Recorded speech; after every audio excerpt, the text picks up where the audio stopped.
पाड़ा चिनार में मुसाफिरों के काफ़िले पर होने वाले हमले के नतीजे में होने वाली हलाकतों की तादाद 40 से बढ़ गई है। बीबीसी ने इस हमले के ऐनी शाहिदीन से बात की, जिन्होंने अपनी बेबसी की दास्तान सुनाई और बताया कि वो अपनी जान बचाने में कैसे कामयाब हुए। उन्होंने ये भी बताया कि उनके इस काफ़िले पर मुतअद्दिद मकामात पर हमला हुआ। जब वो एक मकाम से निकलकर दूसरे मकाम पर पहुंचते तो उन पर फिर हमला हो जाता। इस काफ़िले में 200 गाड़ियां थीं और ये कानून नाफिज करने वाले इदारों की निगरानी में पेशावर से पाड़ा चिनार जा रहे थे। कुछ सर्वाइवर्स ने क्या कहा, आपको बताते हैं। फायरिंग का जो इफ्तिताह था वो लंचर रॉकेट से हुआ। फिर हम जिस वैगन में थे तो उस पर शेलिंग शुरू की गई चारों अतराफ की जानिब से।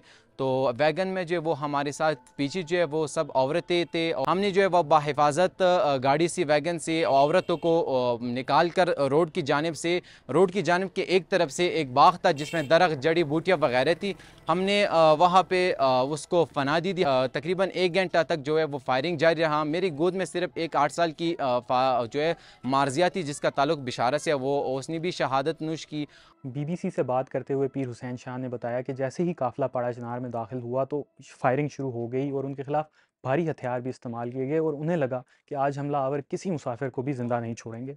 सिक्योरिटी पर मामूर एहलकारों ने बीबीसी को बताया कि वो 5 से 6 एहलकार थे और उन्हें नहीं पता चला कि फायरिंग कहाँ से हो रही है और उनका एक साथी इस हमले में ज़ख्मी हो गया।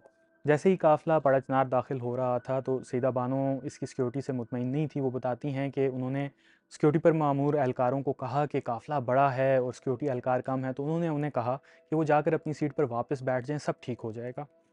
सईदा बानो अपने बच्चों के साथ सफ़र कर रही थीं और जब हमला हुआ तो वो कहती हैं कि उन्हें लगा कि वो अपने बच्चों समेत मारी जाएंगी। उन्होंने अपने बच्चों को सीट के नीचे कर दिया।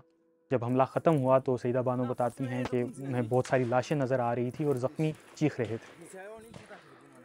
सूबाई हुकूमत का कहना है कि वो इस हमले की तफ्तीश कर रहे हैं और इसमें इन्वॉल्व तमाम किरदारों को कैफ़े किरदार तक पहुँचाएंगे।